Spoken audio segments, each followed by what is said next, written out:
Wabarakatuh. Baik, selamat malam Satu. Bapak Ibu, Akang Teteh semuanya.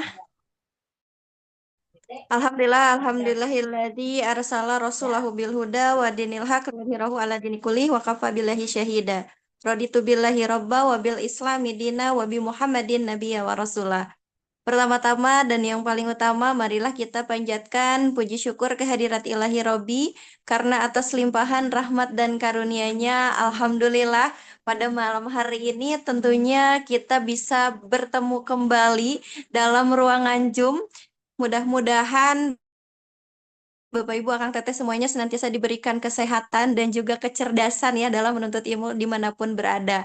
Salawat serta salam semoga senantiasa tercurah limpahkan kepada baginda Nabi besar Muhammad Sallallahu Alaihi Wasallam, kepada keluarganya, para sahabatnya, tabiin tabiatnya, dan insya Allah sampai kepada kita semua selaku umatnya. Amin amin ya Allah ya Rabbal Alamin. Baik, sebelumnya saya ucapkan terima kasih banyak kepada Bapak Ibu Akang Teteh yang sudah hadir di Zoom pada malam hari ini. Kemudian saya juga mengucapkan terima kasih kepada teman-teman komunitas dari Temu Sejarah ya, terutama Katiwi beserta jajaran, dan tak lupa juga Kang Karguna yang sebagai pemateri pada hari ini. Terima kasih banyak Kakang atas kehadirannya dan juga teman-teman semua yang sudah hadir. Dan pada malam hari ini tentunya ini diskusi ke-95, kita akan membahas mungkin salah satu hal yang cukup spektakuler ya. Di malam hari ini kita tidak hanya belajar sejarah, tapi ini merupakan sebuah catatan penting di mana ini merupakan apa ya, hasil riset mandiri di dalam menemukan kawasan kolonial yang hilang. Dan hari ini tentunya di malam hari ini kita akan berdiskusi tentang menemukan Bandung Pilapak, Komplek Villa Sejuta Golden bersama dengan narasumber hebat kita yaitu Kang Karguna Purnama Harya.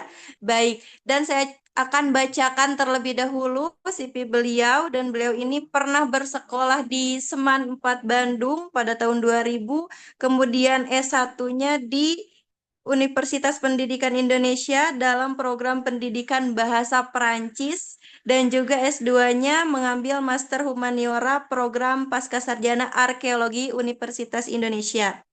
Dan pengalamannya juga sangat luar biasa sekali. Beliau ini sebagai pengajar bahasa Perancis, praktisi mengajar, dan saat ini 2025 itu di Yayasan Buana Parman Semesta. Kemudian karya-karyanya juga mungkin sudah luar biasa bagi Bapak Ibu Akang Teteh yang sudah membaca dari tahun 2018 sampai 2025, dari mulai antologi esai, kemudian cerpen, dan juga banyak sekali karya-karya yang beliau hasilkan. Ada juga novel, dan hari ini kita akan membahas bukunya yaitu tadi ya, terkait dengan menemukan Bandung Pilapak, Komplek Villa Sejuta Golden.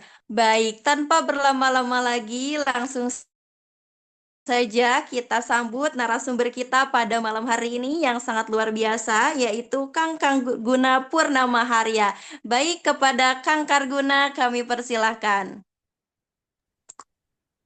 Baik, terima kasih Teh Ai. Jadi saya jadi ingat apa namanya pertandingan tinju. Jadi ya, eh, Assalamualaikum warahmatullahi wabarakatuh. Selamat malam semuanya. Terima kasih sudah bersedia untuk eh, hadir di dalam eh, forum yang luar biasa mulia ini gitu ya. Nah, terima kasih kepada moderator Teh Ai dan terutama kepada Teh Tiwi bersama komunitas temu sejarahnya yang telah konsisten di dalam menjalani uh, apa namanya hari-hari di dalam mengungkap buku-buku yang berkaitan dengan sejarah, plus juga dengan apa namanya walking tournya, jadi melihat bukti-bukti sejarahnya secara langsung ya. Saya ucapkan terima kasih. Nah, pada kali ini saya akan mencoba membahas buku yang pernah saya buku yang baru saja saya terbitkan gitu ya. Jadi yang judulnya itu menemukan Bandung Villa Park. Nah, di sana di di cover PowerPoint-nya pakai topi, ya topinya topi Indiana Jones karena saya kan generasi milenial gitu ya. Hidup dengan film Rambo, dengan film Indiana Jones, dengan film MacGyver dan kawan-kawan gitu ya. Dan salah satu tokoh yang paling saya obsesikan adalah Indiana Jones gitu ya. Wah, petualangannya keren gitu ya. Nah, dan saya pun bermimpi suatu saat saya akan menjadi arkeolog dan kemudian saya berkuliah dan sekarang saya mencoba untuk menyajikan uh, hasil riset mandiri saya yang berkaitan dengan arkeologi gitu ya, di dalam menemukan Bandung Svilapa Komplek Villa Sejuta Gulden ini gitu ya. Nah, sebelum masuk ke sana saya ingin bercerita dulu tentang Mona Lisa.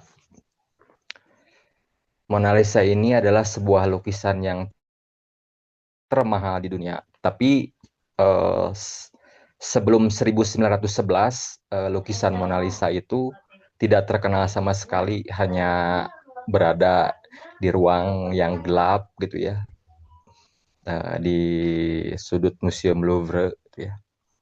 Dan tidak terkenal sama sekali dan orang-orang nggak ada yang ngeh itu lukisan apa dan siapa yang membuatnya gitu ya. Nah, orang Prancis sendiri menyebut lukisan Mona Lisa itu bukan Mona Lisa tapi La Joconde. Nah, kemudian pas tahun 1911 ada seseorang, dia bukan seorang peneliti, bukan seorang pejabat pemerintah, bukan pengusaha, tapi dia adalah seorang OB gitu ya, OB dari Museum Louvre, tapi dia orang Itali. Kemudian dia melihat ini lukisan apa, kemudian dia mencoba riset sendiri. Oh, ini lukisan dari Itali, berarti ini lukisan milik negara saya katanya. Dan ini dibuatnya oleh Leonardo da Vinci, tokoh terkenal katanya. Yang lahir di Florence, Itali. Dan akhirnya operasi senyap dicurilah lukisan Mona Lisa itu oleh namanya itu Vincenzo Perugia gitu ya. Diambil, kemudian dia pulang ke negaranya, lalu beberapa saat kemudian heboh gitu ya. Ternyata ada sebuah lukisan yang hilang di Museum Louvre gitu ya. Dan disadarinya juga tidak langsung, mungkin seminggu atau 2 minggu gitu ya. Loh, kok ini ada lukisan yang hilang. Nah, semenjak itu baru media massa mulai mencari tahu itu lukisan apa dan segala macam, dan mulai terkenal sampai hilangnya itu selama 2 tahun. Kemudian setelah hilang 2 tahun, kemudian ditemukan kembalinya karena si Vincenzo Perugia ini butuh uang, dijual lah ke galeri yang ada di Florence itu si lukisan tersebut, dan ternyata diketahui ini milik Museum Louvre, gitu, walaupun secara budaya milik Itali. Dan dikembalikan lagi, dan si Vincenzo Perugia itu ditangkap, lalu heboh gitu, viral, beritanya di mana-mana, si Nona Manis telah kembali katanya. Dan dari semenjak itulah kemudian para peneliti datang, para wisatawan datang segala macam, sambil diteliti para peneliti meneliti bahannya, meneliti catnya, meneliti senyum Mona Lisa segala macam, sampai akhirnya menjadi lukisan yang paling ingin dilihat di dunia, dan sehingga berbondong-bondong orang-orang datang ke Paris. Kalau ke Museum Louvre itu pasti ingin melihat Mona Lisa. Tiketnya 20 euro, dan satu hari itu rata-rata 20.000 pengunjung kali 20 euro gitu ya. Berapa miliar gitu ya, mungkin triliunan kali 1 tahun gitu kan. Hanya dari satu lukisan itu bisa mendatangkan kesejahteraan gitu, ekonomi masyarakat gitu ya. Belum misalkan piramida di Mesir gitu ya, belum La Tour Eiffel. Nah, saya mencoba, mudah-mudahan apa yang saya temukan ini bermanfaat gitu. Apa yang akan terjadi dengan Bandung Villa Park? Jadi ketika Mona Lisa hilang misalkan, maka ekosistem di baliknya hilang. Ketika hadir kembali, maka hadir kembali gitu kan. Dan saya apa yang saya temukan ini semoga memiliki potensi ekosistem di baliknya. Ekosistem ekonomi, ekosistem pendidikan, sejarah dan segala budaya dan segala macamnya. Baik, akan saya mulai. Itulah sekilas. Baik, akan saya mulai. Apa yang akan saya kisahkan tentang menemukan Bandung Villa Park tersebut? Yang pertama, saya menyebutnya bukan riset ya, karena kalau riset terlalu keren gitu ya. Saya petualangan aja lah ya. Ya, saya akan bercerita 3 hal. Yang pertama, awal petualangannya. Yang kedua, bagaimana cara bertualangnya atau seperti apa yang saya lakukan. Dan saya akan menceritakan jalannya petualangan. Baik, mari kita beralih ke awal petualangan. Jadi pada saat saya membaca buku ini, buku yang diangkat dari asalnya itu disertasi ya, dari Cornelis Jan van Dulmen. Dia seorang pakar sejarah arsitektur. Ini dia membuat buku arsitektur tropis modern ya. Kalau judul bahasa Belandanya Opzoek naar Tropenstyle gitu ya. In search of tropical style kalau dalam bahasa Inggrisnya. Diterjemahkan juga ke dalam bahasa Inggris ya buku ini, jadi tropical modernity gitu. Jadi di buku ini di buku arsitektur tropis modern ini menceritakan tentang sekilas biografinya Schumacher ditambah bumbu-bumbu dengan arsitek-arsitek yang lainnya, dan juga bagaimana upaya Schumacher di dalam mencari bentuk arsitektur tropis gitu kan. Dan juga di dalamnya ada data-data tentang bangunan-bangunan yang telah dibangun oleh Schumacher gitu kan. Nah, Schumacher itu sendiri adalah salah seorang arsitek terkenal gitu.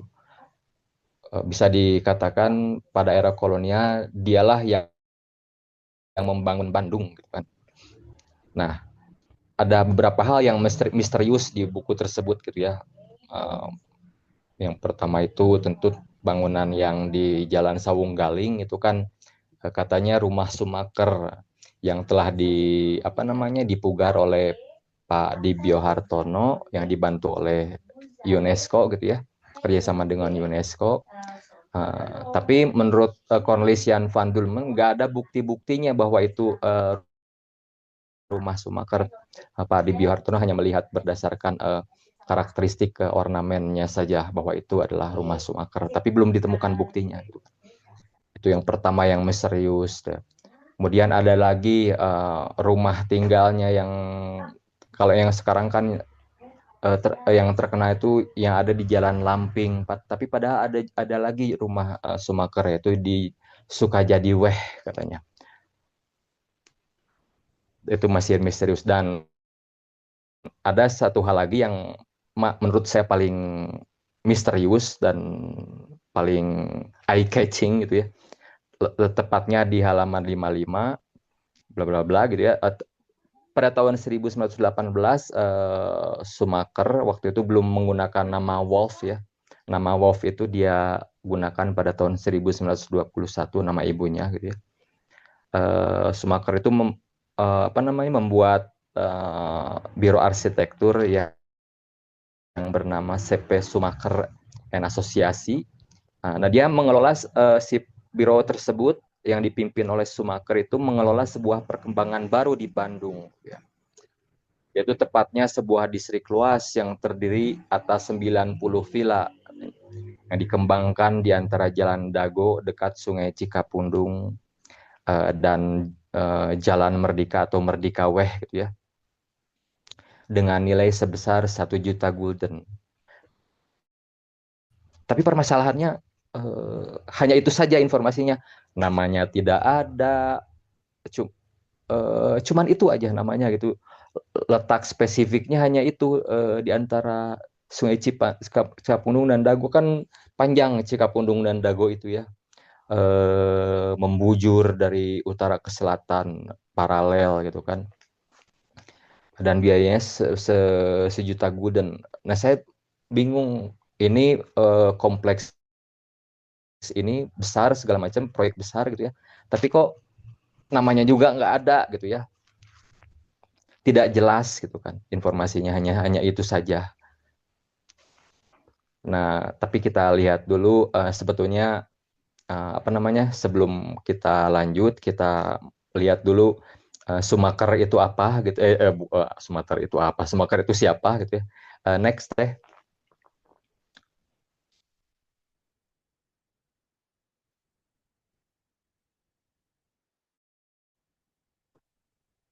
Halo. Siapa aman? Next halaman berikutnya. Ya, nah ya, kita lihat dulu Sumaker terkenal kan dia itu ya, bagi para apa namanya pencinta sejarah kolonial di Bandung pasti tidak asing lagi. Nah, tapi kita tidak ada salahnya kita ulas sedikit gitu. Dia itu lahir tahun 1882 tanggal 25 Juli dan meninggalnya itu tanggal 22 Mei tahun 1949 di Bandung ya. Kuburannya itu di Pandu. Nah, dia itu apa namanya? Lulusan dari KMA, Akabrinya Belanda di Breda. Dia lulus tahun 1900. Kemudian dia masuk tahun 1900. Kemudian dia ini apa namanya? Langsung ditugaskan di Kenil gitu ya. Tugas pertamanya itu di Cimahi ya, ternyata gitu ya, di kota kelahiran saya, di Cimahi. Kemudian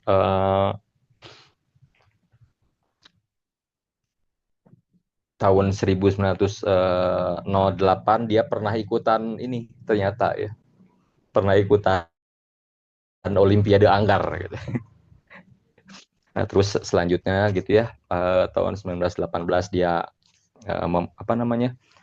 Dia pernah juga bekerja di BOW, Burgerlijke Openbaarwerke atau Departemen PU-nya Hindia Belanda. Kemudian masuk ke Departemen PU-nya Batavia.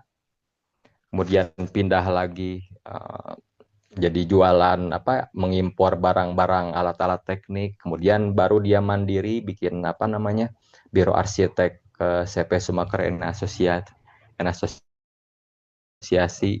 Kemudian tahun 1922 dia mulai jadi asisten profesor di apa namanya, di THS, Technisch Hogeschool.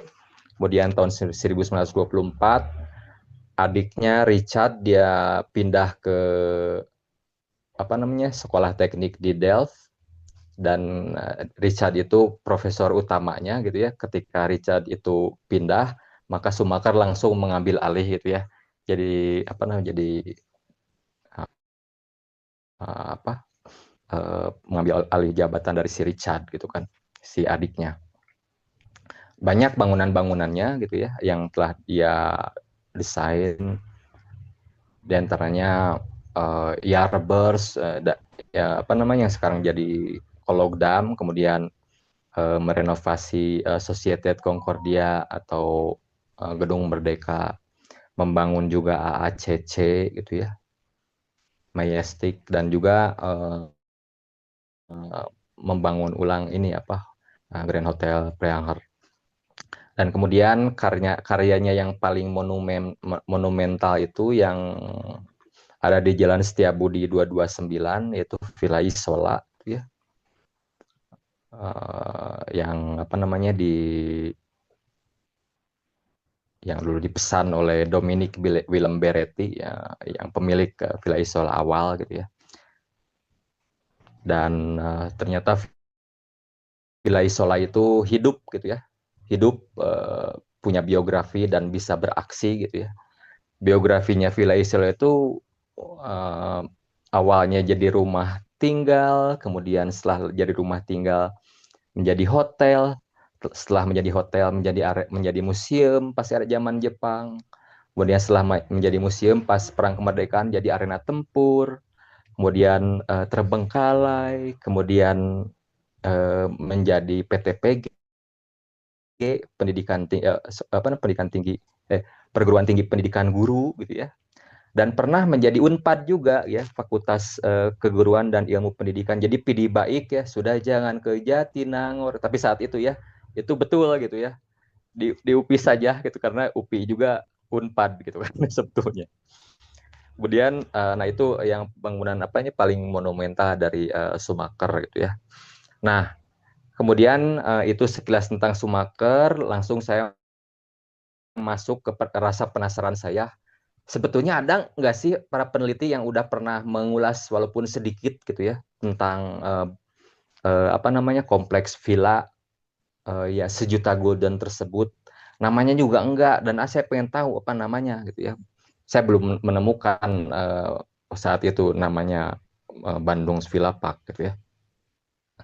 Kemudian untuk penelusuran-penelusuran awal itu eh, sungguh tidak sopan jika membahas tentang sejarah Bandung dan bangunan-bangunan di Bandung kalau tidak membaca dulu atau berkonsultasi dulu dengan bukunya Kuncen Bandung atau Pak Haryoto Kunto gitu ya, almarhum.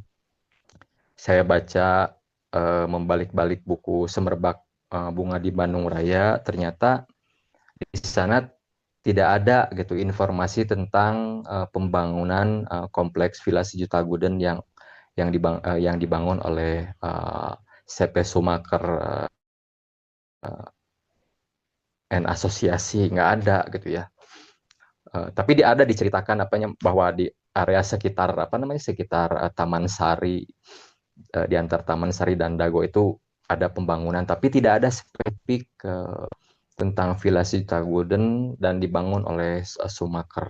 Begitupun di Wajah Bandung Tempo dulu itu tidak ada gitu ya. Kemudian saya masuk ke buku yang berjudul Henry McLean Pond. Nah, dia itu antitesisnya Sumaker. Jadi ketika membahas Sumaker pasti mau tidak mau akan membahas dia gitu ya. Karena ini teman debatnya gitu ya. Teman debat. Nah, dia Sumaker itu suka mengkritik karya-karyanya Henry McLean Pond yang yang tidak mau move on katanya. Kasarnya gitu, tidak mau move on. Jadi dia mencaplok habis-habisan gaya bangunan Hindia Belanda, langsung dibikin ya baru tapi lama gitu ya. Tidak membuat bentuk arsitektur yang baru gitu ya. Tapi di dalam buku tersebut tidak ada, hanya terjadi perdebatan itu saja gitu ya. Bahwa Henry McLean Pond adalah antitesisnya Schumacher. Henry McLean Pond ini yang membangun ini ITB, dan juga kalau di Jawa, saya lupa di mana gitu ya, di Jawa pokoknya, gereja Poh Sarang gitu ya. Kemudian ini ada juga buku Het Indische Bouw sama Arsitektur en Stedbouw in Indonesia. Itu tidak ada juga di sana, hanya mendata mengkategori-kategorikan bangunan-bangunan yang ada di Indonesia itu seperti apa ya, yang tentunya bangunan era-era kolonial itu jenis-jenisnya seperti apa gitu ya, sampai yang pasca sebelum kemerdekaan. Kemudian Bandung Beeld van Stad atau Bandung Citra Sebuah Kota, itu hanya ada foto-foto saja, foto-foto dan juga tentu penjelasan segala macam, tapi ya, itu adalah foto yang kaya ya, kaya dengan foto, kaya dengan ilustrasi, dan juga kaya dengan informasi gitu ya. Tapi tidak ada tentang kompleks Villa Sejuta Gulden ya. Kemudian di bukunya J.M. Groenewegen, itu judul bukunya menceritakan tentang arsitek namanya J.M. Groenewegen gitu ya. Yang kalau di Bandung itu adalah panggung arsitek bagi Sumaker, kalau Medan itu adalah panggung arsitek bagi YM Groenewegen gitu ya. Kemudian AF Albers ini yang membangun dan apa namanya dan menambah dan meluaskan Societe Concordia atau Gedung Merdeka, generasi generasi setelah yang lebih muda dari Sumaker. Kemudian FYL Heisels ini temannya Sumakel, dia direkturnya AIA ya, asosiasi apa namanya, bahasa Belanda saya lupa singkatannya, pokoknya AIA gitu. Nah, AIA ini semacam apa namanya, biro arsitektur juga gitu ya. Nah, Villa Isola itu di apa namanya, dibangunnya itu oleh AIA. Nah, AIA ini menugaskan Sumaker sebagai arsiteknya. Kemudian di yang terakhir itu Engineers of Happy Land, Rudolf Mrazek. Di dalam buku itu juga tidak ada, tapi hanya menjelaskan bahwa apa namanya, bahwa Bandung adalah apa namanya, kotanya Sumaker. Hanya itu saja yang berkaitan dengan Sumaker. Tapi kemudian ada apa namanya, ada info yang apa namanya, ada secerca harapan gitu ya. Ada secerca harapan di dalam buku ini buku terjemahan juga yang sudah diterjemahkan ke dalam bahasa Indonesia. Judulnya itu Arsitektur di Nusantara, karya Obe Norbhaus ya. Nah di halaman 314 di sana ada informasi yang pertama. Di dalam koran De Prangerbod edisi 22 Juli 1918, Sumaker membangun rumah-rumah di antara Dago dan Cikapundung. Itu yang pertama. Kemudian informasi yang kedua, Sumaker terlibat di dalam perusahaan bernama NV Bandung Villa Park. NV itu PT gitu ya. Nah, saya ini dari dua informasi ini langsung saya bertanya, apakah si kompleks villanya itu sendiri namanya itu NV Bandung Villa Park? Karena biasanya kan kalau perusahaan, kalau pengembang ya nama perusahaan biasanya suka jadi nama kompleks. Gitu ya. Nah, kemudian saya langsunglah mencari koran itu, The Pranger buat edisi 22 Juli 1918 gitu ya. Dan memang di sana NV Bandung Villa Park sebagai perusahaan pengembang, nah Kang, yang izin nama kompleksnya suaranya ya. agak berbisik ya tadi. Suaranya agak Halo, halo, keresek-keresek, Kang. Ya, halo, halo. tadi suara Kang Karina agak keresek-keresek, Kang. Halo, sekarang udah. Coba Halo, sebentar ya. Masih sekarang udah keresek-keresek sih, Kang. sih. Oh, udah agak aman, Kang. Tadi kayaknya kegeser itu.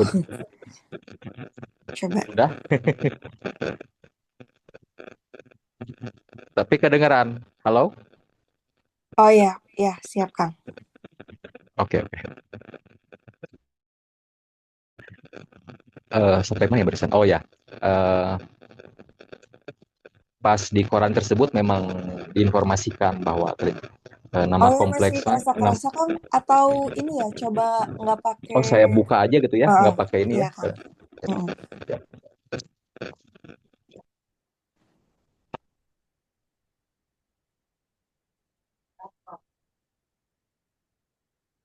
Halo, kedengeran? Iya, boleh, Kang. Aman, Kang. Oh, siap, siap, aman. Oke. Nah, eh, di koran tersebut memang diinformasikan bahwa eh, perusahaan itu adalah perusahaan pengembang yang mengembangkan kompleks villa yang namanya sama, itu Bandung Villa Park gitu ya. Nah, itu informasi yang nah dari sana saya akan bertualang gitu ya. Berdasar setelah melakukan penelusuran itu, baru itu adalah jadi modal awal saya untuk bertualang gitu ya. Nah, sebelum bertualang otomatis saya harus apa namanya, mengajukan pertanyaan-pertanyaan dulu gitu ya sebagai modal dasar petualangan gitu ya. Jadi di manakah gitu ya si kompleks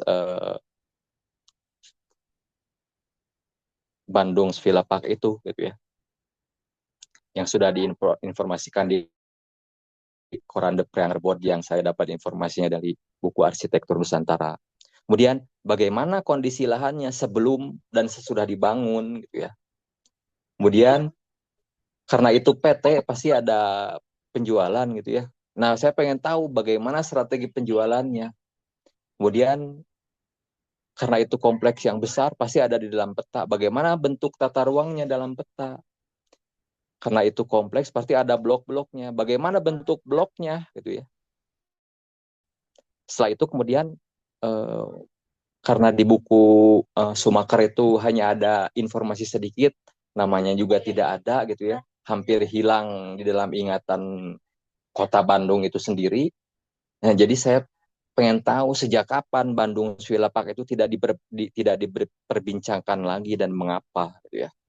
Nah, dari sana sebagai bekal petualangan, maka saya harus mencari cara dulu bagaimana cara bertualangnya. Nah, ini saya cara bertualangnya itu menggunakan apa yang namanya DBA ya. Kalau DBA itu uh, ada singkatan Desk Based Assessment, yang nama lainnya juga Desktop Study gitu ya. Nah, biasanya di dalam buku archaeology an introduction gitu ya.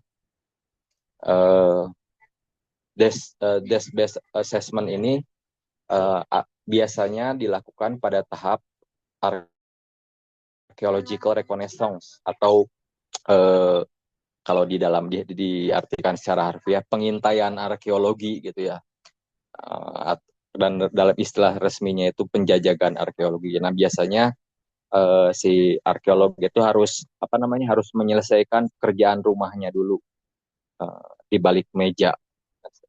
Nah, apa yang saya lakukan ini adalah murni bertualang, eh, bukan di balik meja, di atas meja gitu ya, bertualang di atas meja. Jadi saya tidak melakukan riset ke lapangannya gitu ya. Jadi otomatis buku saya ini belum selesai sebetulnya gitu ya. Riset riset saya ini belum selesai, harus dibutuhkan riset lanjutan ya. Tapi berhubung keterbatasannya waktu, tenaga dan biaya, maka saya tidak dapat melanjutkan gitu ya. Saya bukan tidak dapat, maka saya baru dapat melakukan riset mandiri DBA saja, dan ini perlu dilanjutkan. Mungkin nanti jika ada waktu, tenaga dan biaya bisa saya lanjutkan gitu ya. Nah, desk based assessment ini yang saya lakukan dari desk based assessment ini adalah mengumpulkan 3 macam data ya. Yang pertama data tertulis, yang kedua itu data kartografis, dan yang ketiga itu data visual. Nah, itu akan saya ramu.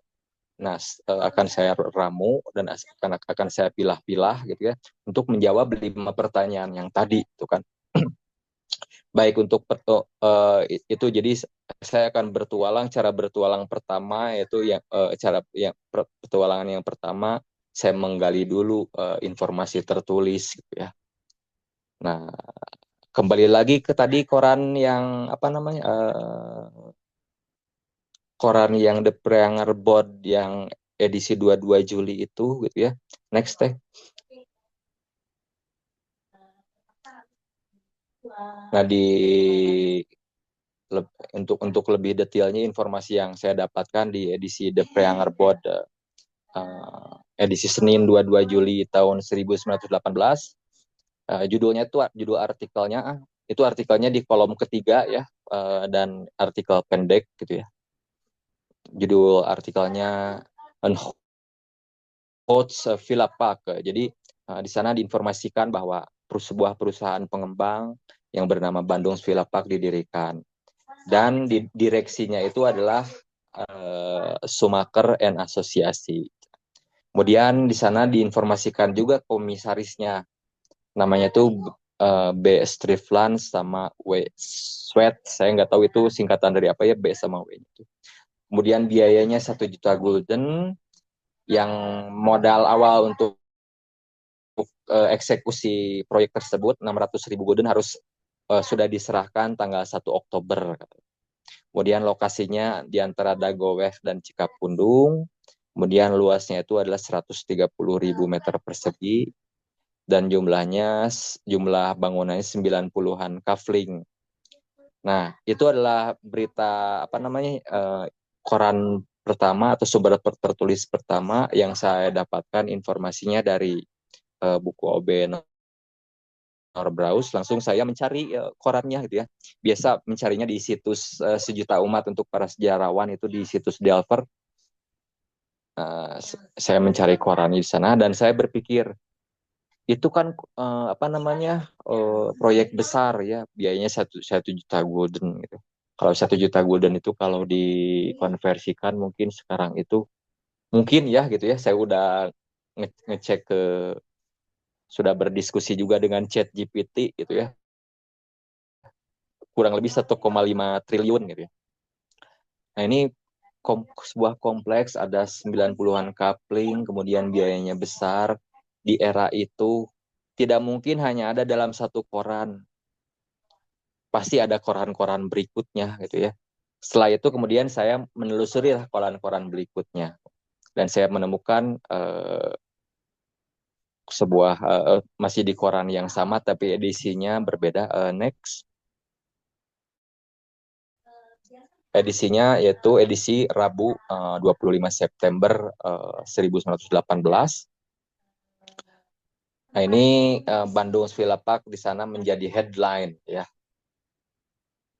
dengan judul artikel The Outbreiding van Bandung atau perluasan kota Bandung ya. Jadi nah ini mulai menjawab tadi sebelum dibangun itu seperti apa lahannya gitu ya. Nah di sini diinformasikan awalnya berupa sawah kering di antara Lembangweh dan Dagoweх, kemudian hanya dilalui oleh pribumi yang mengembalakan kerbau dan kambing. Dan di sana ada di antara lebih spesifik lagi di antara Dagoweх dan Cikapundung gitu ya. Kemudian, nah di sini diinformasikan pemilik lahan awal itu siapa. Ternyata pemilik lahannya itu adalah Karboska, pengusaha perkebunan yang pasti tidak asing lagi ya. Dan yang kedua itu pemilikan lahan yang kedua itu namanya Krainoch. Ini saya belum menemukan informasi tentang Krainoch ini, tapi kemungkinan besar dia adalah asisten residen Sukabumi gitu ya, kalau tidak salah. Kemudian hanya dalam beberapa waktu singkat, kemudian lahan tidur itu berubah drastis gitu ya. Langsung awalnya sepi senyap gitu ya, hanya sawah kering, kemudian hanya ada anak-anak atau yang pribumi yang mengembala kambing atau kerbau, kemudian tiba-tiba berubah drastis. Kemudian langsung muncul bunyi-bunyian setum gitu ya, bunyi-bunyian orang para pekerja, para buruh gali dan untuk meratakan jalan, saling berteriak dan berbincang. Langsung berubah drastis, langsung asalnya tenang, sunyi senyap, kemudian jadi area proyek gitu ya. Nah, proyek itu dikerjakan oleh CP Sumaker and Asosiasi seperti yang sudah diinformasikan di koran sebelumnya, dengan modal awal investasi yang awal tuh 600 sampai 700 ribu gulden gitu ya. Kemudian nah ini kontraktor jalannya namanya Yebel, dia harus menyelesaikan pekerjaan tanah diratakan dan juga jaringan jalan dibuat Desember 1918. Nah, setelah selesai jaringan jalan itu luasnya itu sekitar 26.000 meter persegi akan diserahkan kepada pemerintah kota gitu ya. Kemudian di sana juga di koran tersebut ada apa namanya, ada denahnya gitu ya. Nah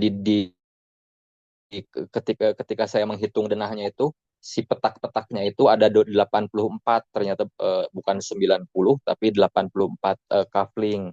Nah, kafling itu masing-masing luasnya itu variasi ya, tapi antara 1.200 meter persegi hingga 2.700 meter persegi. Nah, next.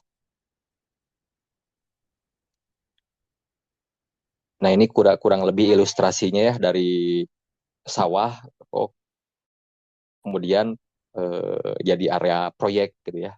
Itu bukan foto Bandung Svilapak, tapi itu foto ilustrasi yang ada di Bandung, entah di Bandungnya di mana. Kemudian eh, informasi berikutnya saya dapatkan di banyak koran ya, kurang lebih koran itu kurang lebih saya 40-an koran gitu ya. Nah, termasuk 2 artikel tadi, dan sisanya itu iklan-iklan semua gitu ya. Nah, ternyata bagaimana cara apa namanya, cara cara memasarkannya gitu ya. Ternyata dapat, atau strategi penjualannya itu ternyata dapat dilihat dari iklan gitu ya. Nah, iklannya itu ternyata 2 tahap gitu ya. Tahap pertama itu iklan gila-gilaan dengan iklan besar gitu ya, iklannya juga jebar gitu ya, jeder gitu ya. 16 Penotskap Bandung Svilapak, katanya PT Bandung Svilapak menawarkan 84 Eiendoms Persil. Jadi apa namanya, kafling-kafling tanah dengan sertifikat hak milik katanya. Nama nama nama kompleksnya Bandung Svilapak katanya. Terletak katanya di sentrum yang baru, sentrum kota yang baru. Jadi pusat kota yang baru. Jadi mungkin kalau pusat kota yang lama itu adalah alun-alun Bandung gitu ya, dengan masjidnya, dengan pendopo gitu. Nah, alun-alun Bandung yang baru itu justru gedung sate gitu ya, karena dekat gedung sate. Nah, kemudian ini strategi yang pertama itu coba iklan yang besar, kemudian semuanya diinformasikan. Nah, kemudian setelah itu, setelah mulai terjual segala macam, muncul strategi berikutnya, yaitu strategi promosi atau strategi penjualan dengan teknik scarcity atau kelangkaan. Jadi diiming-imingi, ayo nih tinggal 18 lagi dari 84 apa namanya kafling, tinggal 18 lagi yang tersisa, sisanya sudah laris manis gitu ya. Dan setelah 2 tahap iklan ini kemudian habis, dan ternyata yang beli bukan hanya perorangan, ada juga yang beli itu perusahaan-perusahaan yang apa yang ingin menjual lagi gitu ya, seperti itu. Yang berlangsung iklannya itu sampai dari pas awal mula dibangun itu sampai tahun 1924. Setelah itu sepi, tidak ada apa namanya, saya tidak menemukan lagi tulisan-tulisan yang berkaitan dengan Bandung Svilapak gitu ya. Nah, itu petualangan saya yang pertama itu menggali informasi tertulis gitu ya. Nah, kemudian petualangan yang kedua, saya menggali-gali informasi dari peta tua gitu ya. Nah, tentu peta tua Bandung yang apa namanya sebelum 1918 dan setelah 1918, untuk dapat melokalisasi di mana posisi letaknya Bandung Svilapak itu sendiri kan.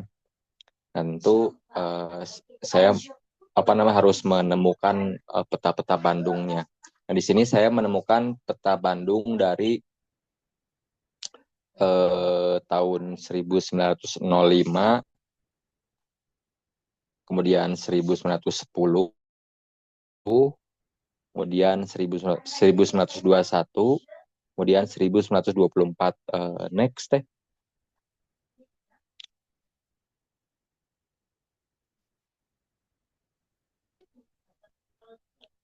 Bisa dilihat di sana untuk yang dari mulai sebelah kiri ya itu peta tahun 1905. Nah, di sana dapat dilihat Jalan Dago atau Dagowe yang membujur dari utara ke selatan yang ada di bagian sebelah kanan gitu ya. Nah, kemudian jalan yang membujur dari utara ke selatan yang ada di sebelah kiri itu adalah Lembang Weh.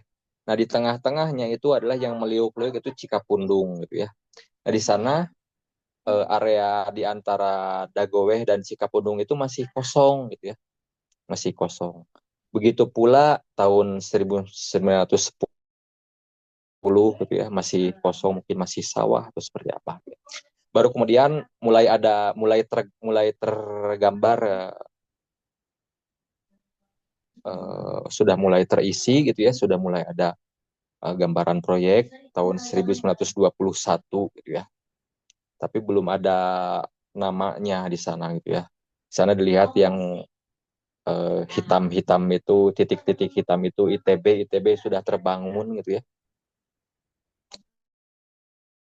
Dan kemudian di sana udah ada jaringan jalan gitu ya. Kemudian tahun 1924 muncul gitu ya,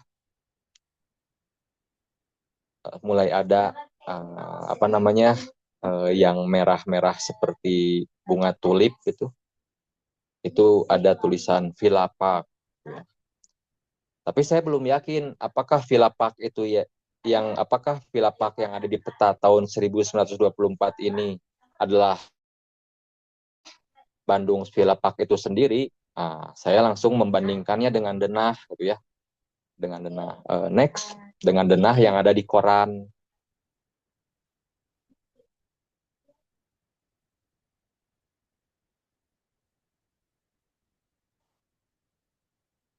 Nah, dengan denah yang ada di koran, ternyata memang benar setelah saya bandingkan bentuknya memang sama gitu ya. Dan di sana ada apa namanya ada informasi juga tentang siapa yang membuat gambar denah itu, dibuat di Bandung, tapi nggak tahu tanggal berapa, tapi Agustus tahun 1918. Nah, di sana ada apa namanya semacam trademarknya CP Sumaker and Asosiasi Arsitek Ingenieur. Nah, di sini di denah ini ada jalan-jalannya gitu ya. Ada batasnya, yang batas utara itu ada jalan namanya itu Jalan Multatuli Boulevard. Kemudian di batas timur itu Dagoweh, Jalan Dago. Kemudian di batas baratnya itu Pakweh, Taman. Kalau sekarang itu nanti kita lihat jadi apa saja. Terus ada jalan-jalan yang lain seperti Da Costa Boulevard, Bilderdijkstraat, dan Vondelstraat gitu ya. Nah, untuk dapat lebih meyakinkan lagi, saya harus melihat daftar perubahan nama-nama jalan, daftar perubahan nama-nama jalan yang era kolonial, dan setelah kolonial itu nama-nama jalannya berubah menjadi apa saja gitu ya. Dan kemudian saya mendapatkan sumber tertulis tambahan gitu ya, berupa daftar perubahan nama jalan dari era kolonial ke era kemerdekaan. Di sini ini adalah jalan-jalan yang ada di Bandung Villa Park, yaitu Multatuli Boulevard, Parkway, Dagoweh, Da Costa Boulevard, Bilderdijkstraat, Vondelstraat. Nah, di sini Multatuli Boulevard menjadi Jalan Sulanjana. Kemudian Parkway menjadi Jalan Taman Sari. Kemudian Dagoweh menjadi Jalan Dago. Da Costa Boulevard menjadi Jalan Sawung Gali. Kemudian Bilderdijkstraat menjadi Jalan Rangga Malela. Vondelstraat menjadi Jalan Haryang Bangka.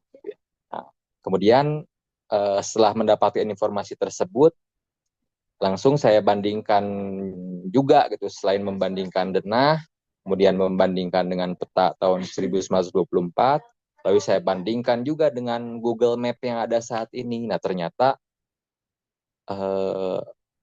memang seperti itu bentuknya dan jalan-jalannya, memang jaringannya seperti itu. Jadi kita dapat melihat jaringan jalannya masih ada gitu ya.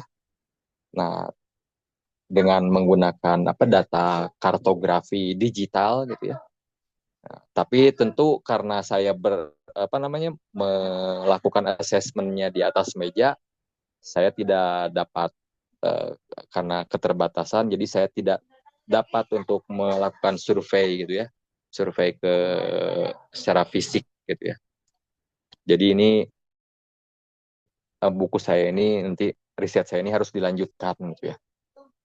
Nah, jaringan jalannya masih ada, tapi di sana eh, apa namanya eh, ada sesuatu yang mengejutkan gitu ya, ada sesuatu yang mengejutkan. Nah, nanti kita lihat mengejutkannya apa gitu ya. Nah, kemudian itu dari segi sumber tertulis sudah, sumber kartografi sudah, semakin yakin dan sudah terlokalisasi bahwa di sanalah Bandung Svila Park gitu ya. Kemudian petualangan ketiga mengungkap foto-foto tua. Nah, foto-foto tua tentang Bandung Svila Park itu sendiri sangat susah gitu dicari. Jadi apa namanya? Karena saya inginkan foto, bukan foto bangunan-bangunannya satuan, saya ingin foto yang udara gitu ya. Foto bangunan yang satuannya juga sangat susah gitu ya. Paling saya mendapatkan foto ini foto foto yang pertama itu foto lanskap ya. Nah, di koran disebutkan bahwa Bandung Svila Park itu adalah memiliki pemandangan gunung gitu ya dan lembah gitu ya. Dan mungkin kalau kalau kita bisa berimajinasi, nah ini foto ini saya dapatkan dari perpustakaan digital Universitas Leiden. Judul fotonya itu sendiri kalau diterjemahkan kurang lebih pemandangan dari Villa Park. Nah, saya yakin bahwa ini adalah pemandangan dari Bandung Villa Park gitu ya. Karena kalau kita bayangkan misalkan mungkin ini pemandangan yang bisa dilihat dari arah Jalan Sulanjana gitu ya. Mungkin kalau sekarang terhalang dengan Baltos, terhalang dengan jembatan Pasopati, kemudian kesananya itu nanti ada ada pemukiman, ada kebun binatang, kemudian ada skywalk, bukan skywalk, yang di Babakan Siliwangi itu ya. Terus yang ada bangunan di sebelah kanan itu, kalau saya tidak salah identifikasi, itu mungkin Villa Meiling, dan kemudian ada bangunan yang ada di sebelah kiri itu mungkin kalau saya tidak salah identifikasi itu eh, yang sekarang jadi Disduk Capil di Jalan Cumbolo itu ya. Dan kemudian yang saya inginkan itu adalah saya ingin mendapatkan foto udara gitu ya, karena ingin melihat keseluruhan bentuk bentuk kompleksnya seperti apa gitu ya. Nah, karena foto udara yang ada di perpustakaan Universitas Leiden itu, foto udaranya itu tidak dinamai spesifik. Ini foto udara gitu. Ini foto udara misalkan Pabrikina, ini foto udara Gedung Sate gitu ya, atau ini foto udara apa gitu. Tidak disebutkan, hanya disebutkan nama-namanya itu foto udara Bandung gitu ya. Nah, otomatis saya harus harus mencari gitu ya. Tapi untuk mencarinya pun tidak bisa dengan perasaan gitu, harus dengan metode. Nah, saya meminjam metode dari dari ilmu geografi ya, ada teknik georeferencing gitu ya. Nah, di salah satu teknik georeferencing itu adalah kita bisa menentukan apa yang dinamakan dengan G, GCP ya. GCP itu kalau di bahasa itu singkatan ya, yaitu ground control point gitu ya. Jadi ground control point itu adalah titik-titik yang ada di dalam peta yang bisa dikenali, apa namanya, yang mudah dikenali saat melihat keadaan sebenarnya gitu ya. Nah, di sini saya memilih 3 ground control point ya. Ground control point yang kita cari itu GCPA, itu Vilapak atau Bandung Vilapak. Nah, eh, titik yang saya gunakan itu GCPB dan GCPC gitu ya. Yang GCPB-nya itu adalah perpotongan jalan gitu ya yang mirip kepala sapu gitu ya. Yang di ujung, apa namanya? Di ujung. Kalau sekarang itu di ujung barat Jalan Diponegoro gitu langsung akan membentuk apa, jalan yang seperti kepala sapu gitu ya. Kemudian di sana GCPC-nya itu, yang GCP yang kedua itu adalah Department of Govern, Govern, Government Industries, yaitu bahasa Inggris. Kalau bahasa Belanda, Belandanya Departemen van de Gouvernement Bedrijven, atau gedung sate ya kalau sekarang itu ya. Nah itu bangunan gedung sate itu sangat mudah dikenali kalau misalkan dilihat dari udara atau dengan melihat foto udara gitu ya. Dan juga jalan, perpotongan jalan yang seperti kepala sapu itu sangat mudah dikenali juga. Nah kemudian dengan menggunakan ini maka saya mencari di manakah Bandung Vilapak kalau dari udara seperti apa gitu. Next, dan saya mendapatkan 3 foto gitu ya. Foto yang pertama tahun 1921,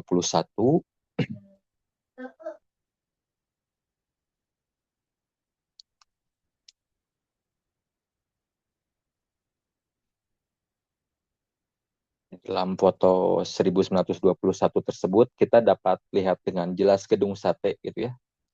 Nah, ketika gedung satenya sudah teridentifikasi, maka kita akan bisa mencari di mana jalan yang mirip, perpotongan jalan yang mirip seperti kepala sapu gitu ya. Nah, otomatis setelah itu kita bisa melihat utaranya di mana, selatannya di mana, dan kita dapat langsung apa namanya, melokalisasi Bandung Svilapak yang mana gitu ya. Ketika tadi di dalam peta saya menentukan ground control point itu apa namanya, gedung sate ada di sebelah kanan, kemudian di tengahnya ada perpotongan jalan itu, dan kemudian di sebelah kirinya ada Vilapak. Maka dengan ini akan saya bisa menentukan gitu ya, gedung satenya GCP-nya ada di sana, kemudian perpotongan jalannya itu eh, terlihat, kemudian di sampingnya itu kita bisa lihat di sanalah Bandung Silapak berada gitu ya, terlihat bentuknya yang seperti, mungkin seperti bunga tulip atau seperti apa gitu ya. Nah itu mungkin ini foto yang apa namanya, yang pas masih belum lengkap bangunannya, masih ada kafling-kaflingnya gitu ya. Next, foto yang kedua juga sama gitu ya. Nah, nah ini yang tadi kalau di zoom seperti ini yang foto yang pertama gitu ya. Nah inilah Bandung Vilapak. Tapi saya belum puas gitu ya, karena Bandung Vilapaknya masih terlihat kecil gitu ya. Kemudian saya mencari lagi foto yang berikutnya gitu ya, dengan teknik ground control point. Dan saya menemukan foto yang lumayan besar gitu ya.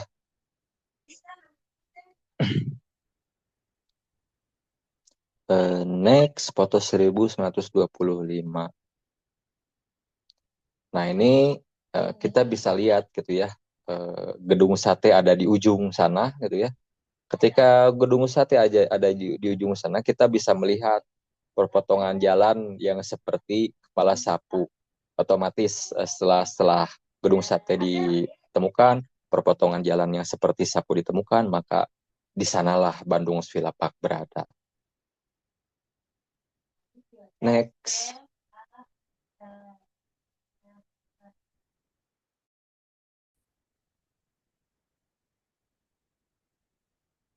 Nah, utaranya itu ke sebelah kiri.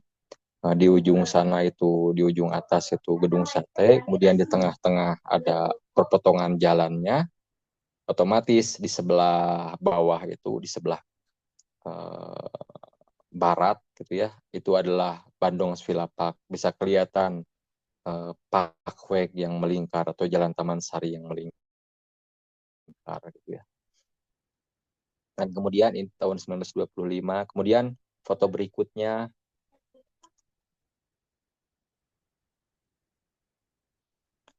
saya hanya mendapatkan 3 foto.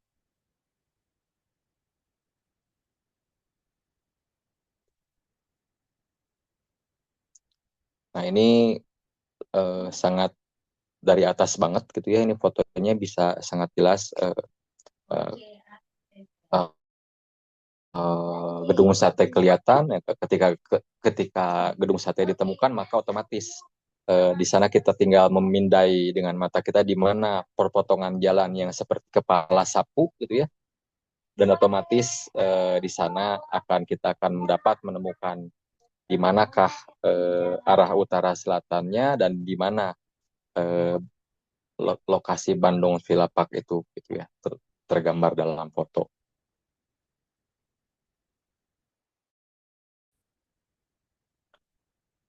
Maka arah utaranya itu ke sebelah kanan gitu ya. Nah, gedung sate itu di bawah, yang di tengahnya itu perpotongan jalan seperti kepala sapu. Nah, baru yang di atasnya itu Bandung Vilapak. Sudah mulai bangunan, sudah semuanya lengkap, kemudian sudah muncul pohon-pohon gitu ya, sudah rimbun. Nah, kemudian uh, bentuk bloknya seperti apa ya, kita apa namanya kita bisa lihat, uh, kita bandingkan dengan denah dan juga kita bandingkan dengan foto yang terbaik gitu, yang besar gitu kan.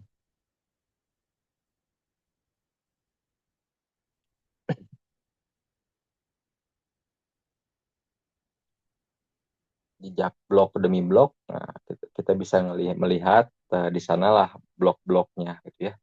Uh, dengan foto yang besar tadi, arah utaranya itu ke sebelah kiri, dan kita bisa melihat yang warna kuning A, B, C, D, E, F, itu bloknya. Kemudian ada Ongtre itu gerbang masuk di Jalan Dago gitu ya. Nah sekarang jadi taman radio itu. Nah, kemudian inilah bisa melihat blok-bloknya seperti apa gitu ya. Nah, dulu ini saya zoom ini fotonya dan bentuknya seperti ini gitu ya.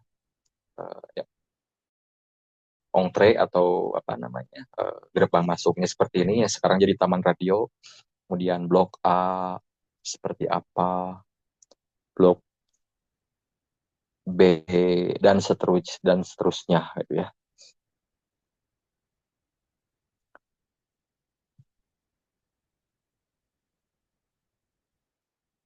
Dan kemudian selain itu seperti yang saya janjikan gitu ya, ada sebuah temuan yang mencengangkan gitu ya. Nah ternyata eh,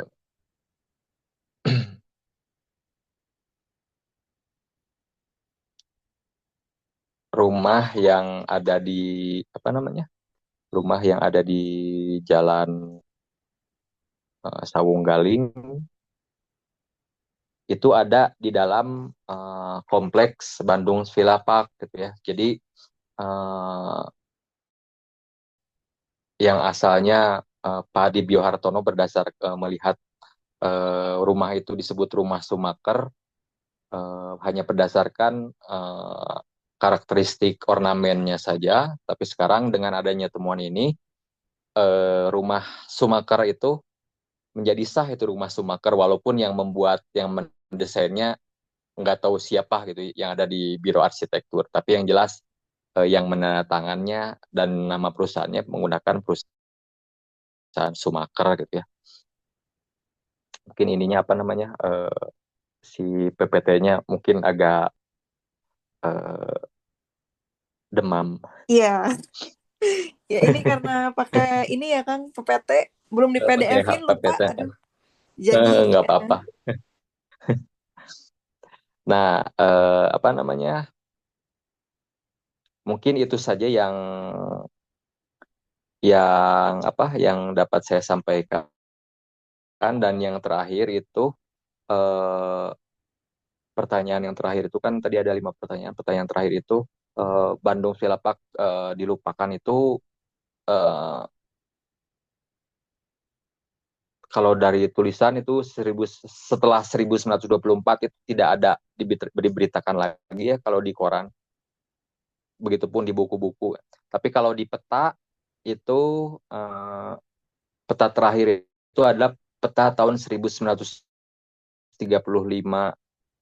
Nah, di peta tahun 1935 itu ada peta Bandung, tapi setelah itu sudah tidak ada lagi gitu ya. Mungkin itu saja yang dapat saya paparkan gitu ya. Dan semoga apa yang saya sampaikan itu bermanfaat gitu ya. Oke, baik. Terima kasih banyak, Kang, atas penjelasannya yang sangat luar biasa pada Ya, malam hari ini. sama-sama. Oke, baik. Kepada Akang Teteh semuanya, barangkali ada yang ingin ditanyakan, boleh langsung aja. Boleh raise hand ya.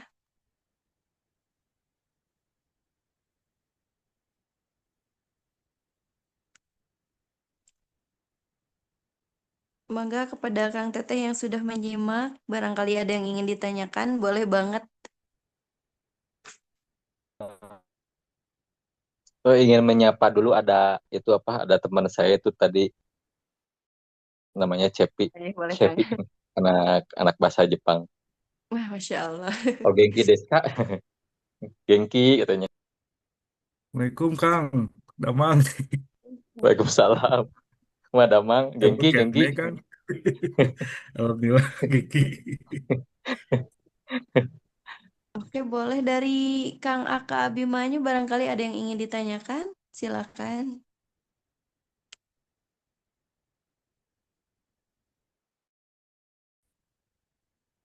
Jin Kang belum ada suaranya.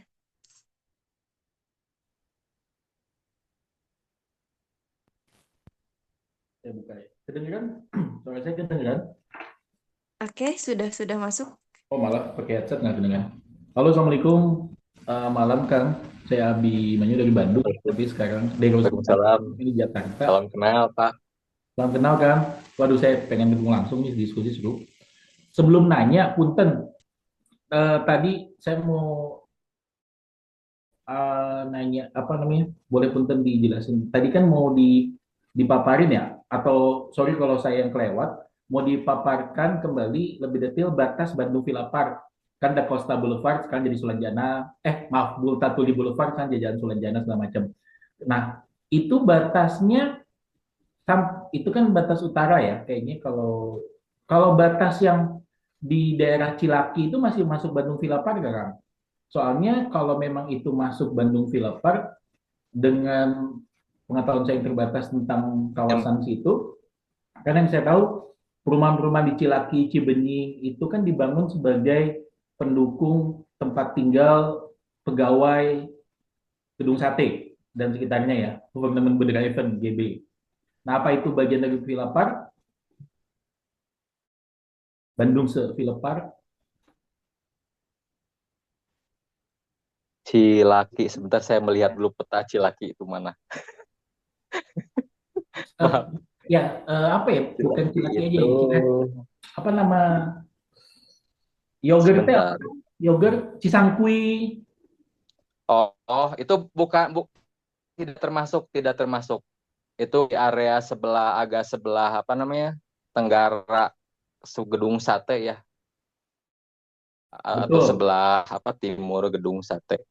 Kalau Bandung Villa Park itu sendiri areanya terbatas. Jadi batas utaranya itu Jalan Sulanjana, batas baratnya itu Jalan Dago ya. Batas timurnya Jalan Dago, batas baratnya itu Taman Sari. Nah, yang batas selatannya ini adalah setengah dari Jalan Purnawarman, setengah dari Jalan Purnawarman yang bagian atas, seperti itu. Nah, untuk gerbang masuknya sendiri itu di Taman Radio. Jadi yang dari area Jalan Cilaki itu tidak termasuk Bandung Vilapak. Tidak ada di master plan yang ada di saya lihat yang dibikin oleh CP Sumaker and Asosiasinya, seperti itu. Cocok, berarti makin menarik kan? Tapi mungkin tapi mungkin kalau di dalam Grand Design Kota Bandungnya itu sendiri itu ya pasti ada di petanya gitu ya, termasuk ke Grand Design Kota Bandung gitu ya. Yang Grand Design Kota Bandungnya itu sendiri itu dibuat tahun 1917 oleh temannya Sumaker. Waktu itu dia kalau nggak salah kepala departemen PU-nya Hindia Belanda ya, sama Insinyur FYL Heysel. Dia membuat master plan planologi Bandung gitu ya. Dan setelah itu tahun 1917, kemudian setelah dibangun ternyata berbeda gitu dari yang direncanakan bentuknya. Kalau dari atas seperti ini, setelah digambar ternyata seperti ini gitu ya. Saya baru mendapatkan peta itu setelah bukunya selesai. Menarik kan. Jadi cocok ya kalau perumahan warning Blur di dekat Gedung Sate yang Cilaki itu bukan Bandung Sevilla Park ya. Bukan. Nah, kalau yang tadi gerbang masuknya itu di Taman Radio sekarang, itu bentuk gerbangnya ada bangunan bentuk fisik kah dulu atau menarik karena maksud saya kalau Gempol kan salah satu perumahan pertama juga yang dibuat Hindia Belanda, tapi untuk kalangan menengah ke bawah ya, lebih untuk pekerja level rendah, walaupun saat ini jadi rumah-rumah yang eksotik, malah rumah-rumah yang menang penghargaan cagar budaya, di situ kan rumah-rumah arsitek. Nah, itu kan dulunya ada gerbang ya, Kang? Ya. Gempol, walaupun gerbangnya udah dihancurin, dibangun ulang, tapi beda, bukan dibangun ulang, dibuat gerbang baru. Nah, kalau yang di Taman Radio itu ada, Kang, dulu? Jadi begini, Bandung Vilapak itu dipasarkan gila-gilaan, tapi masalahnya ya jaringan jalannya langsung diserahkan ke pemerintah gitu. Jadi otomatis ketika jaringan jalan diserahkan ke pemerintah, si kompleks itu sudah kehilangan eksklusivitasnya gitu ya. Nah, untuk gerbangnya itu sendiri tidak ada semacam gapura, hanya 2 jalan keluar masuk saja seperti dan di tengahnya ada taman gitu ya. Jadi Taman Radio itu adalah jalan untuk keluar masuk, yang di sebelah utaranya untuk kalau nggak salah yang di sebelah utaranya itu untuk jalan masuk, yang di sebelah selatan si Taman Radionya itu untuk jalan keluarnya gitu kan, seperti itu. Jadi kalau boleh saya nyamain pemahaman saya, Bandung Sevilla Park ini kan swasta ya, dibangun oleh swasta. Iya, Pak. Untuk menyamakan pemahaman saya. Ya. Bandung Sevilla Park ini dibangun oleh swasta, tapi tadi jalanannya dibangun oleh pemerintah. Jadi dibangun oleh swasta, tapi kemudian si perusahaan ini ya, si perusahaan Bandung Vilapak ini, Sumaker ini harus menyerahkan jalan jaringan jalannya ke pemerintah gitu ya.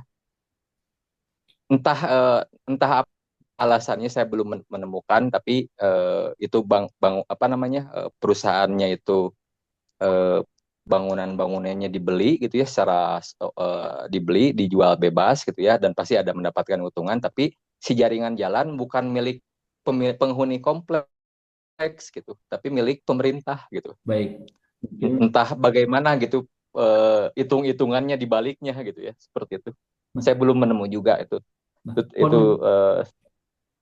seperti itu. Kondisi lahan tadi, kawasan yang terbentang dari Sulanjana, Dago, Taman Sari itu kan kayaknya setahu saya sebelum tahun awal abad 20 itu udah ada bangunan-bangunan ya, Kang? Termasuk rumah kakek saya. Nah, maksud saya itu adakah rumah yang dirobohkan untuk membangun Bandung Sevilla Park yang walaupun ini statusnya pseudo swasta, tapi kan berarti harus seragam ya? Atau mungkin sebenarnya disebut Bandung Sevilla Park itu karena pembangunannya harus ada keseragaman arsitektur kah? Atau ada, berarti kan dibangunnya sama ya Kang? Berbarengan ya? Jadi kalau saya dapatkan informasi dari apa namanya dari koran gitu ya, eh, ketika kita melewati apa namanya menyusuri Merdeka Park. Jadi Merdeka Park itu kompleks gitu ya, yang sekarang jadi Gramedia BIP. Nah itu kan ada jalan di sana, jalan Merdeka gitu ya. Kemudian kalau misalkan dari jalan dari selatan menyusuri Jalan Merdeka, nanti kita kalau jalan kaki ya nanti kita akan terus akan belok ke sebelah apa namanya ke sebelah kiri, dan kita akan belok lagi ke sebelah kanan menyusuri Jalan Purnawarman yang atas. Nah, itu Jalan Purnawarman yang atas itu yang di sebelah kanannya itu adalah masih bangunan Merdeka Park gitu ya, jadi masih bangunan Merdeka Park. Nah, kemudian setelah itu katanya setelah beres bangunan Merdeka Park langsung plong aja sawah gitu ya, tanpa ada apa-apa katanya gitu ya, kata di apa namanya kata di koran gitu kan. Hanya ada lahan tidur sawah kering, berupa sawah kering yang hanya dilewati oleh pribumi yang mengembala kambing dan kerbau gitu kan. Jadi area itu ya area yang sekarang menjadi Bandung Villa Park itu area jalan antara jalan Taman Sari dan Dago, dan di atasnya dibatasi Jalan Sulanjana itu dulunya sawah seperti itu. Wah, oke. Kalau ini punten terakhir, mungkin kalau ada yang nanya nanti saya baru. Kalau Jalan Tirtayasa sekarang kan, itu kan kalau batasnya Dago Boulevard, Dago. Berarti Tirtayasa itu nggak termasuk Bandung Sevilla Park kan? Cuman saya terlintas nih Kang, mungkin untuk penjelajahan atau riset lanjutan. Tadi yang maksud saya gapura atau gerbang itu memang kan tidak harus berupa fisik gapura. Karena kan Iya, iya. ada juga yang bangunan kembar yang fungsinya sebagai gapura. Nah, itu di Jalan Tirtayasa dan Trunojoyo ya, yang bundaran ada distro, ada clothing itu kan sebenarnya ada bangunan kembar, Iya. Kang. Itu waktu almarhum Aisyah masih ada juga, cuma saya pengen nanya, beliau juga kayaknya nggak tahu. Jadi ada dua bangunan kembar, yang satu di ujung Jalan Tirtayasa dengan Soto Boyolali itu loh, Pak. Jadi ada bangunan yang di hooknya itu ada menara di dua sudut jalan di ujung Tirtayasa. Nah, itu kan fungsi, mohon dikoreksi, saya bukan background arsitektur, tapi yang saya tahu banyak bangunan kembar itu yang dibuat di dua sisi jalan kan fungsinya sebagai kayak ilusi gerbang gitu loh, sebagai bukan ilusi Iya, ya, iya. sebagai seolah-olah penanda kawasan. Nah, apa itu juga bisa jadi menarik soalnya menuju ke Bandung Sevilla Park, tapi nggak termasuk. Nah, itu gimana menurut Akang? Bukan sih Kak, kalau menurut saya bukan, karena itu kan Dago mepet ke mana? Dago mepet ke timur Mohon. ya. Kalau apa namanya? Kalau Taman Radio itu gerbang Bandung Villa Park, dan Villa Parknya sendiri kan ada di sebelah baratnya Jalan Dago gitu ya. Mohon. Jadi tidak mungkin gerbang masuk Bandung Villa Park ada di seberangnya gitu kan. Kalau saya Ke timur lihat-lihat ya, itu mungkin terlalu ke dulunya timur. itu apa Frisia Strat ya, Apa Kang? kalau nggak salah. Punten. Itu. Apa Kang? Halo. Tadi nggak kedengar. Lepan. Kenapa Kang? Halo. Ya, suara saya kedengaran Kang. Ah iya, siap. Tadi Tadi lep-lepan. kenapa? Lep-lepan. Aman? Aman Kang? Iya, silakan. Enggak, jadi cuman terakhir pernyataan tadi Kang Arya sharing apa? Tadi hilang suaranya, yang kawasan itu kemungkinan besar apa namanya? Frisia Strat bukan? Kalau Oh, Tirtayasa itu kalau Frisian. nggak salah Saya juga itu lupa. Frisia Frisian Strat. dari ya, siap. Free. Lihat aja Frisia Strat, kalau nggak salah itu ada di buku Semerbak Bunga di Bandung Raya kalau nggak salah ya. Siap. Karena Pak banyak banget Haryoto, halamannya itu ya. Pak Kunto. Atau di buku Wajah Bandung Tempo dulu saya lupa. Mohon. Siap-siap itu. Hatur nuhun pisan Siap, Kang. siap, siap. Mangga bisa ada yang lain dulu mau nanya. Siap-siap. Terima kasih Menarik banyak banget. sudah Menarik pisan mengapresiasi, Kang. Pak. Amin. Jazakallah. Giring menanggapi. Silakan Prof Pretin. Ya, bismillahirrahmanirrahim. Assalamualaikum warahmatullahi wabarakatuh. Waalaikumsalam. Waalaikumsalam warahmatullahi wabarakatuh. Selalu tertegun ya Pami membahas masa lalu dengan tampilan-tampilan gitu ya. Dan Kang Misel, saya kira bisa jadi kuncen kedua setelah Pak Haryoto Kunto nih. Kuncen Pentagon. Kuncen Pentagon ya agak andai sayap nah tuh. Ya, kuncen kedua. Ya,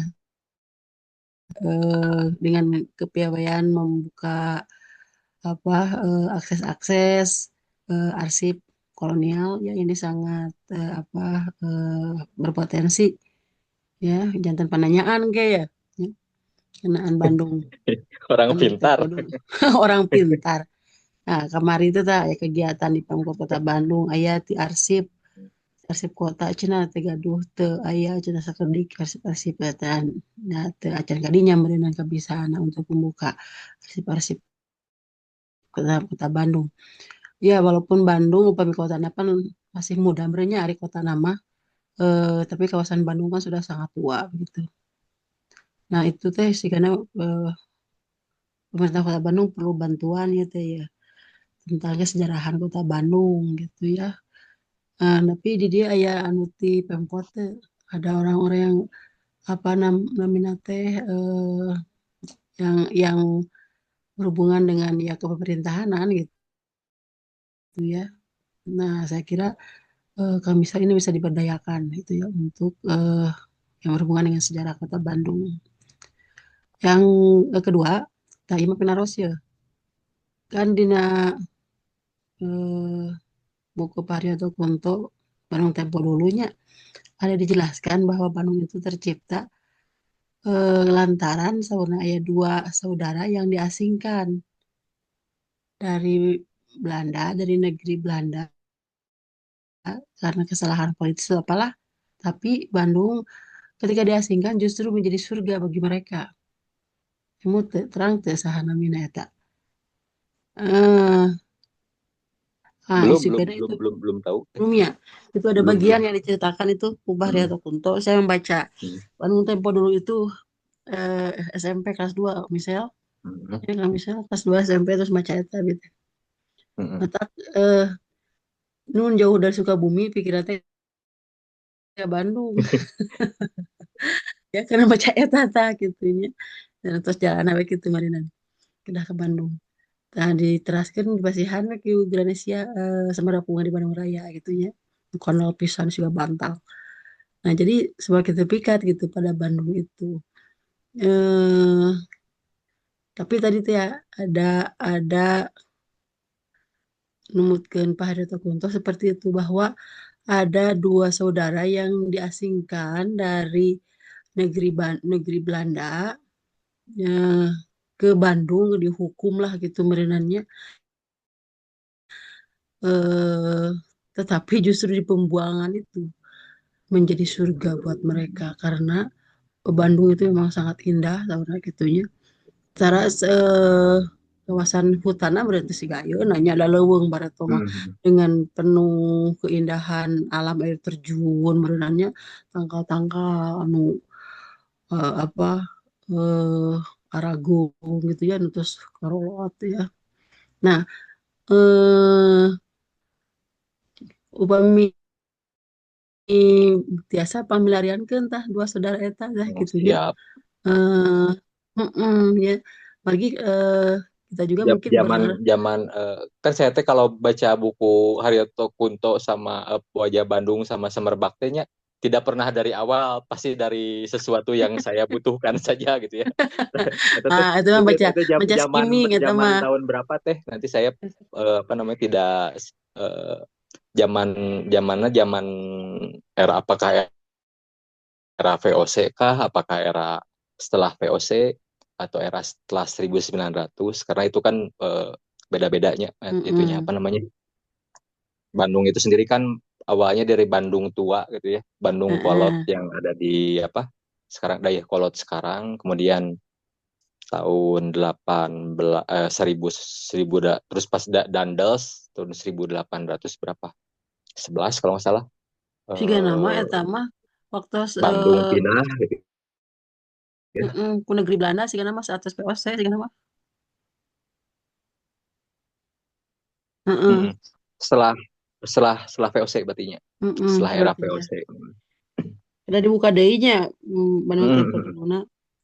Tapi gitu tah. Informasi itu cukup membuat saya penasaran gitunya, tapi tiasa ngakses siga misal gitu ya. Nah, misal tiasa siga mencari tahu orang itu, tapi aya namina mah telepat. Mana mun buku eta teh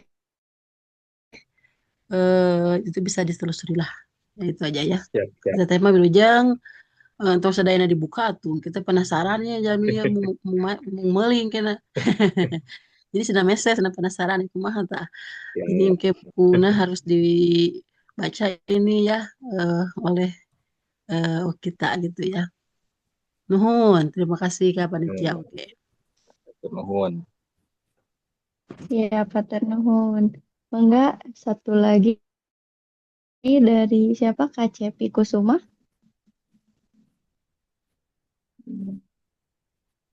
Ada suaranya Kak Cepi. Ada teh. Assalamualaikum Kemana warahmatullahi bang? wabarakatuh. Kang, Salam. damang Kang. Selami tetap Ngesot. kayaknya. Iya. Iya, eh, Hmm. menarik sekali mengikuti apa perjalanan Kang Karguna menelusuri eh, hal-hal yang berhubungan dengan sejarah, terutama tentang penemuan Kang Karguna yang sangat fenomenal tentang Bandung Villa Park ini gitu. Ada beberapa hal yang ingin saya tanyakan Kang ke Akang Teh. Yang pertama tadi terkait dengan pertanyaan riset penelitian Akang tentang Bandung Villa Park kan tadi Akang Akang Teh ingin apa menelusuri tentang strategi penjualan Bandung Villa Park gitu ya. Tadi Hmm, ditampilkan bahwa di situ tuh ada eh, salah satu strateginya adalah berupa iklan-iklan perumahan seperti itu gitu. iya. Berarti kan sepemahaman saya berarti ada eh, eh, kompleks lain atau perumahan lain yang ada seperti Banus Villa Park gitu. Nah, Hmm, yang ingin saya tanyakan kenapa Kang Karguna begitu ingin menelusuri tentang Bandung Villa Park ini dibandingkan dengan kompleks atau perumahan yang lain gitu. Sebernilai apakah di Bandung Villa Park ini? Kemudian pertanyaan kedua mah, apakah Kang Kargun punya data-data siapa sebetulnya pemilik-pemilik apa orang yang punya rumah-rumah di Bandung Villa Park selain apa Schumacher sendiri dan orang Belanda atau orang-orang apakah ada orang-orang pribumi juga yang mempunyai rumah di sana gitu. Nuhun Kang. oke. Ya, Patur nuwun, Sevi. Arigato. Jadi kenapa saya meneliti Bandung Villa Park gitu ya? Karena saya baca buku Sumaker, dari buku Sumaker itu di halaman 55 diinformasikan gitu Sumaker itu dan Biro Arsitekturnya membangun kompleks Villa Sejuta Gulden yang berisi 90-an villa. Itu kan jadi pertanyaan, itu makanya saya meneliti ya. Terus yang kedua, setelah selesai gitu riset itu jadi nyambung dengan kan saya sekarang itu di Yayasan Buana Parman Semesta, itu fokusnya itu bagaimana risetnya itu tentang Citarum. Nah, Cikapundung itu kan sebagai salah satu anak sungai Citarum gitu ya. Kebayang 13 hektar yang asalnya sawah kering, berarti tidak ada hujan gitu ya. Kemudian diisi bangunan gitu ya. Kemudian ketika hujan lagi, airnya lari kemana? Pasti lari ke Cikapundung gitu kan. Jadi saya bisa, bukan bisa ya, tapi jadi saya berasumsi atau menduga pasti selesainya setelah selesai seluruh bangunan Bandung Villa Park itu berdiri gitu ya, pasti ada terjadi sesuatu di daerah selatan gitu ya. Seperti itu gitu kan. Apakah mungkin banjir semakin tinggi ya, seperti apa gitu ya. Jadi ini nyambung gitu dengan grand design-nya yayasan gitu kan. Dan juga terus tadi pertanyaan kedua tuh apa? Tuh saya lupa lagi. Akang punya Kan yang data-data pertama itu seberapa pemilik gitu. penting. Yang kedua teh apakah Akang Yang punya untuk data-data Bandung pemilik Villa. gitu. Siapa aja kira-kira tuh. Jadi penasaran. Kalau kalau nah saya tuh sekarang sedang mengumpulkan uh, Le Petit Histoire ya, cerita-cerita kecil dari Bandung Villa Park itu seperti apa gitu ya. Nah, saya baru mendapatkan beberapa gitu. Jadi tapi bukan mayoritas, semua rumah yang ada di Bandung Villa Park dulunya itu milik orang Eropa gitu. Nah, untuk orang kan ada pembagian ya, ada pembagian wilayah gitu, wilayah pribumi di mana gitu kan. Terus wilayah orang Belanda dan Tionghoa dan Arab ada di mana gitu ya. Nah, itu khusus untuk orang Eropa dan salah satu orang yang pernah tinggal di situ itu adalah ini direktur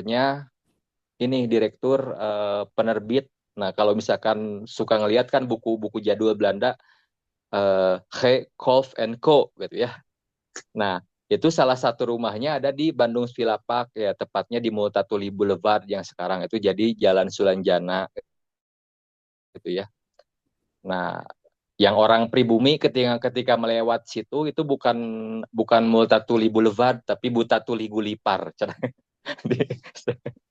Lidah orang Sunda gitu ya.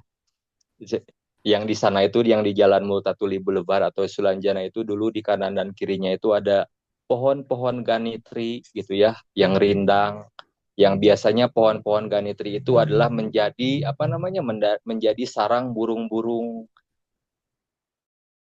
yang kalau bahasa Sunda itu burung-burung sikinangka gitu yang agak kuning kecil itu cinit-nit gitu ya. Dan kebayang kalau matahari terbit kemudian pagi hari menjelang burung-burung berkicau di situ gitu ya. Terus ada lagi ini ada satu rumah yang dijadikan rumah ini konsulat Swedia gitu pada waktu zaman kolonial gitu ya. Dan sisanya saya belum. Terus ada juga kecelakaan pertama di Bandung Villa Park gitu ya, yang viral gitu saat itu gitu. Tapi pas ngelihat beritanya kok begini amat gitu ya, untuk keren gitu. Kecelakaannya itu antara sepeda menabrak mobil gitu kan. Tapi pada saat itu mungkin kecelakaan yang fenomenal gitu ya. Kalau sekarang gitu ya, seperti itu. Masih dikumpulkan gitu ya orang-orang yang dulu pernah tinggal di situ gitu kan. Terus ada juga ini yang mendirikan Quake School di Lembang, rumahnya juga di situ di Bandung Villa Park. Masih dikumpulkan data-datanya. Begitu. Siap Kang, Semoga matur menjawab. nuwun. Siap. Diantos karya selanjutnya Kang. Mantap. Siap. Mersi, mersi. Oke. Terima kasih Mas. Iya, alhamdulillahirabbil alamin. Alhamdulillah. Ternyata gak kerasa ya, Kang. Sekarang udah jam 21.36 lewat 6 menit. Lebih lewat 6 menit. Iya, Maafkan. baik. Terima kasih banyak, Kakang, atas penjelasannya, materi yang sangat luar biasa. Bahkan kalau misalkan, karena saya Genji, ya jadi tertarik itu buat belajar sejarah. Terus kemudian juga, terima kasih banyak kepada Akang Teteh yang sampai malam hari ini sudah bersedia berada di Zoom dan mendapatkan pemahaman yang sangat luar biasa. Baik, kita tutup saja acara pada malam hari ini. Mudah-mudahan dengan adanya buku ataupun penemuan Bandung Villa Park ini menambah wawasan kita yaitu terkait dengan Bandung. Terima kasih banyak untuk Kak Melvin juga. Alhamdulillahirabbil alamin, kita tutup saja. Boleh Akang Teteh barangkali yang ingin on cam boleh kita foto bersama dulu, boleh banget. Kak Tiwi barangkali bisa didokumentasikan terlebih Iya, dahulu. boleh ya teman-teman yang mau open cam, kita sebelum ditutup kita foto dulu Ayo sebentar. kita foto dulu. Siap, 1, 2, 3. Oke, sebentar Pak. Sekali lagi ya. Oke, siap. Terima kasih. Oke, siap. Alhamdulillahirabbil alamin. Sekian diskusi pada malam hari ini. Terima kasih banyak. Wassalamualaikum warahmatullahi wabarakatuh. Waalaikumsalam. Waalaikumsalam warahmatullahi wabarakatuh. Warahmatullahi Abar wabarakatuh. nuhun Kang Karguna. Oh ya, sama-sama semuanya terima kasih. Nuhun, Kak Kang. Luna punten saya Siap. DM boleh Oh, mungkin boleh apa Pak, Kang? mau diskusi. Boleh Saya DM? chat